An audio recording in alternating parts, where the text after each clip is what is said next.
जिस पर हमारी सनातन संस्कृति से संबंध रखने वाले भारत की भूमि में जितने अलग अलग विचार तैयार हुए,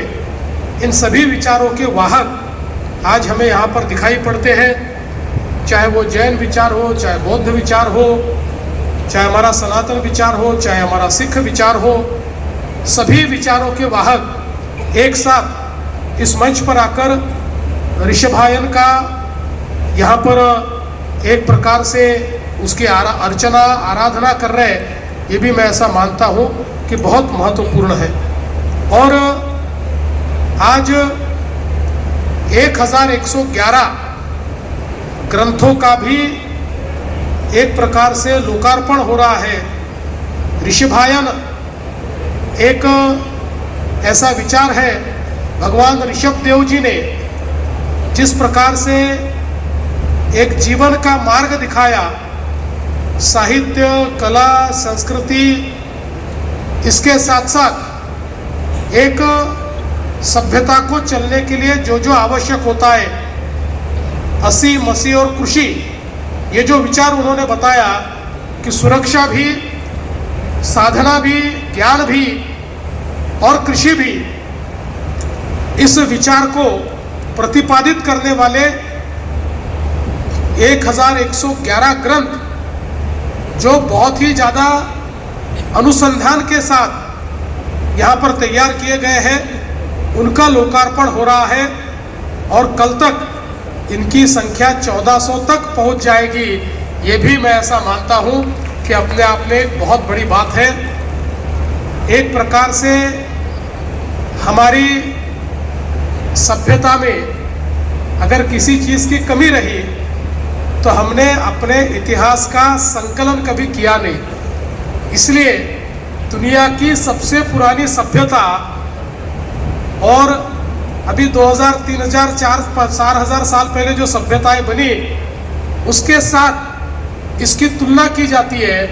लेकिन जब दुनिया को सभ्यताएं क्या है ये पता ही नहीं था, उस समय पूर्ण विकसित अवस्था में हमारे भारत में सभ्यताएं हुआ करती थी और उसी सभ्यता का प्रतीक ऋषभायन है, भगवान ऋषभ देव ने दिया हुआ विचार है। इसलिए मैं ऐसा मानता हूं कि आज सभी संतों का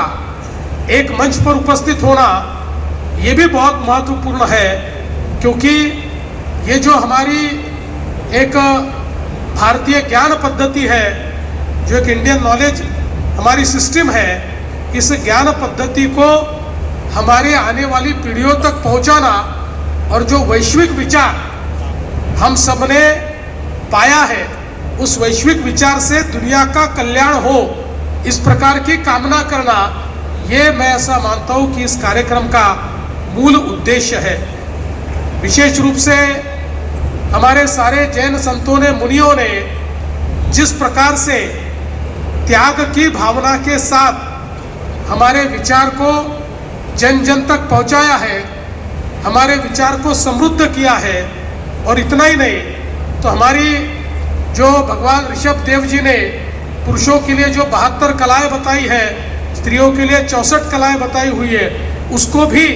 जीवित और पुनरुज्जीवित करने का काम जो यहाँ पर किया गया है, मैं ऐसा मानता हूँ वो अपने आप में एक बहुत ही महत्वपूर्ण कार्य है। हमारे देश के लिए, हमारे देश की संस्कृति के लिए, हमारे अभिमान के लिए, स्वाभिमान के लिए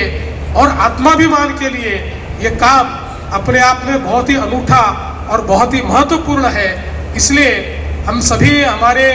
जो महाराज साहब यहाँ पर उपस्थित हैं, उन सभी को मैं नमन करता हूँ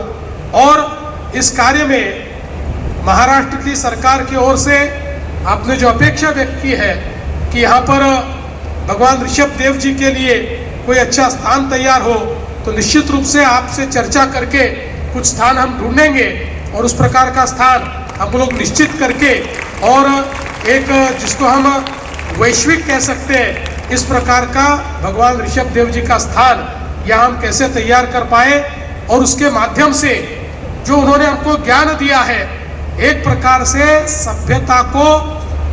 तैयार करने का जो एक विचार उन्होंने हमको दिया है,